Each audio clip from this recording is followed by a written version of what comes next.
আজ জাম গাছে ওঠার সাহস করলাম। সতেজ বাতাসে গাছের ডালে বসে হাতে নিয়ে এলাম মেশানো সবুজ ও বাদামি রঙের জাম। একটার পর একটা মুখে পেরে দিতে লাগলাম, যেন প্রতিটি কামড়ে নতুন একটা গল্প শোনা যাচ্ছে। প্রাকৃতিক স্বাদের মধ্যে নিহিত ছিল সেই সব হারানো আনন্দের স্মৃতি।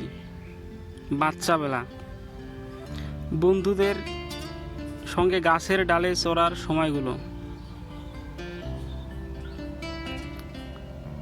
জামের মিষ্টি মিষ্টি ও টক স্বাদ যেন আমাকে আবার ফিরে নিয়ে গেল সেই পিছনে ফেলে আসা দিনের স্মৃতিতে।